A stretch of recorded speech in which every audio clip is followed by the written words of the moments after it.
నీకు జన్మనిస్తున్నా, కానీ నీకు చూపు ఇవ్వలేకపోతున్నా. ఎలా బతుకుతావో, ఏం చేస్తావో. అయితే నువ్వు ఓ చరిత్ర కావాలి, చరిత్ర పుస్తకంలో నువ్వు పుట కావాలి అంటూ తోచినట్టుగా బ్రహ్మ ఈ కృష్ణా జిల్లా ముద్దుబిడ్డ నుదుటిన ఓ రాత రాశాడు. అదేమిటి?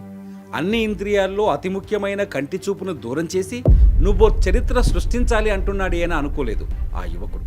చూడు మిస్టర్, భవిష్యత్తులో నువ్వేం కావాలి అనుకుంటున్నావని అడిగిన అబ్దుల్ కలాం ప్రశ్నకు నేను ఇప్పుడు మీరు కూర్చున్న సీట్లో కూర్చోవాలనుకుంటున్నా, ఈ దేశానికి రాష్ట్రపతిని కావాలని అనుకుంటున్నానంటూ సమాధానమిచ్చి ఆ లెజెండ్ చేత దట్స్ ది స్పిరిట్ శభాష్ అనిపించుకున్న ఓ ధీరోదాత్తుడు శ్రీకాంత్ బొల్ల.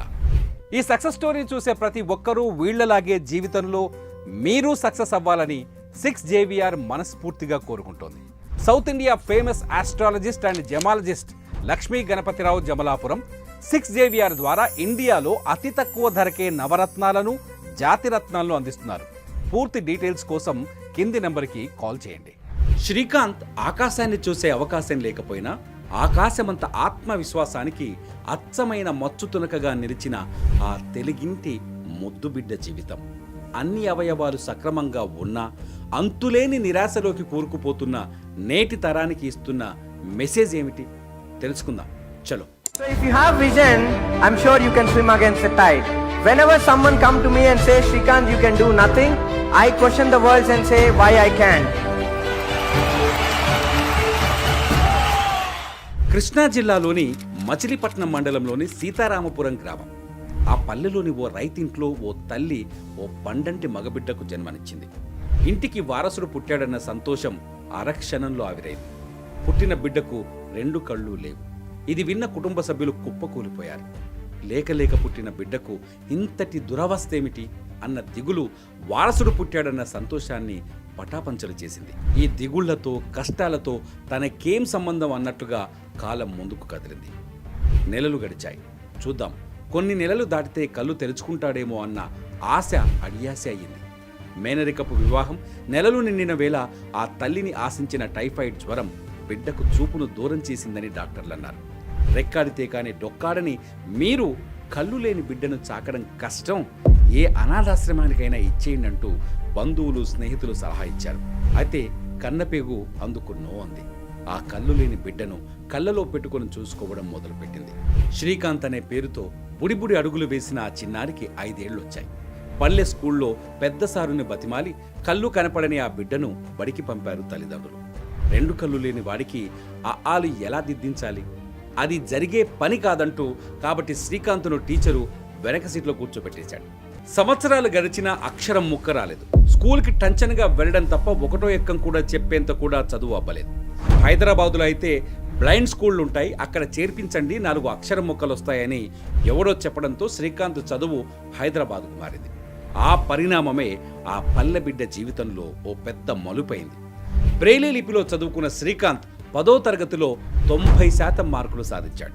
అయితే ఇంటర్మీడియట్ చదువుకునేందుకు బోర్డు నో అంది. కళ్ళు లేని వారికి ఇంటర్మీడియట్ చదివే అవకాశం లేదంది. ఆ సమయంలో శ్రీకాంత్ పవర్ ఏమిటో, చదువులో అతనుకున్న సత్తా ఏమిటో తెలిసిన స్వర్ణలత అనే ఉపాధ్యాయుని అతనికి అండగా నిలిచింది. కోర్టులో కేసు వేశారు. ఇంటర్ చదివేందుకు అవకాశం ఇవ్వాలంటూ న్యాయస్థానం తీర్పిచ్చింది. స్వర్ణలత టీచర్ శ్రీకాంత్కు ఓ టేప్ రికార్డర్ ఇచ్చింది. ఇంటర్మీడియట్ పాఠాలను క్యాసెట్లోకి ఎక్కించింది. వాటి ద్వారా పాఠాలను విన్న శ్రీకాంత్ పరీక్షలు రాశాడు. ఇంటర్మీడియట్లో 98% మార్కులు సాధించి ఏకంగా అతని కుటుంబాన్నే కాదు, బంధుమిత్రులనే కాదు, ఇంటర్మీడియట్ బోర్డునే ఉలిక్కి పల్లెడ చేశాడు. ఇప్పుడు శ్రీకాంత్ టార్గెట్ ఐఐటి ఎంట్రన్స్కు అప్లై చేశాడు. ఇండియాలోని 5 యూనివర్సిటీలు అతని అప్లికేషన్ను రిజెక్ట్ చేశాయి. అదే సమయంలో విదేశాల్లో వికలాంగులకు ఐఐటితో సమానమైన చదువులు చదివే అవకాశం ఉందని ఎవరో చెప్పడంతో స్వర్ణలత టీచర్తో పాటు అతని స్నేహితుల ద్వారా ప్రోత్సహించారు. గో అహెడ్ అన్నారు. శ్రీకాంత్ అమెరికాలోని MIT ఎంట్రన్స్కు అప్లై చేశాడు. ఆ పోటీ పరీక్షల్లో అద్భుతమైన ఫలితాలు సాధించాడు. శ్రీకాంత్కు అమెరికాలోని పలు సంస్థలు లక్షల రూపాయల నెల జీతంతో ఆఫర్లు ఇచ్చాయి. అయితే తన జన్మభూమిలోనే తన జీవితం గడపాలన్న ఉద్దేశంతో పాటు ఒక ఉద్యోగిగా కాదు, చదువు ఇచ్చిన జ్ఞానంతో ఓ ఫ్యాక్టరీ లాంటిది స్థాపించాలి, విధివంచనకు గురైన వారికి ఓ ఉపాధి బాటగా మారాలి అని డిసైడ్ అయ్యాడు. కట్ చేస్తే శ్రీకాంత్ నివాసం అమెరికా నుంచి హైదరాబాద్కు మారింది. ఆయన ఆలోచనకు ప్రముఖ వ్యాపారవేత్త శ్రీనిరాజు మద్దతు పలికారు. ఓ అద్భుత వ్యాపార ప్రపంచాన్ని సృష్టించే క్రమంలో శ్రీకాంత్ అడుగు ముందుకు పడింది. ఆ అడుగు వొల్లంత్ ఇండస్ట్రీస్ అయింది. డిస్పోజబుల్ యుటిలిటీస్ వ్యాపారంలో ఆ కంపెనీ ఓ తురుపు ముక్కగా మారింది. రవిమంతా అనే ఓ యంగ్ మ్యాన్ శ్రీకాంత్కు పార్ట్నర్ అయ్యాడు. చక్కటి నాణ్యమైన ఉత్పత్తుల సృష్టి, తక్కువ లాభాపేక్ష 12 ఏళ్ల క్రితం ఊపిరి పోసుకున్న వొల్లంత్ ఇండస్ట్రీస్ను ఇప్పుడు 100 కోట్ల టర్నోవర్ ఉన్న ఓ వ్యాపార సంస్థగా తీర్చిదిద్దింది. వందలాది మంది దివ్యాంగులకు ఉపాధి మార్గమైంది.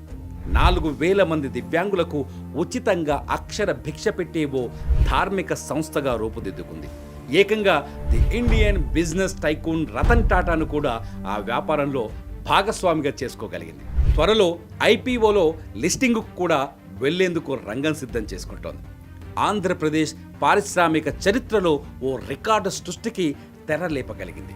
లోకల్ నుంచి గ్లోబల్ దాకా శ్రీకాంత్కు ఏకంగా 20కి పైగా అవార్డులను, రివార్డులను అందించింది. విశాల భారతావనికి రాష్ట్రపతినై తీరుతా అంటున్న శ్రీకాంత్ బొల్లా జీవిత చరిత్ర బాలీవుడ్లో ఓ సందేశాత్మక చలనచిత్రంగా రూపుదిద్దుకుంది.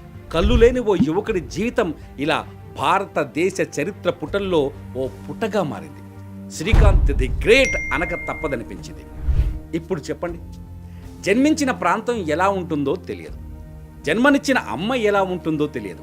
అలాంటి వాడే ఇంత సాధిస్తే అన్ని అవయవాలు సక్రమంగా ఉన్న మనం ఓ పల్లెబిడ్డ సంకల్పం ప్రపంచాన్నే జయించేంత బలమిచ్చిందన్న కళ్ళ ముందు కదలాడుతున్న నిజాన్ని చూసి విజయం వైపు అడుగులేసి సంకల్ప బలాన్ని సొంతం చేసుకుందామా? Decision is yours.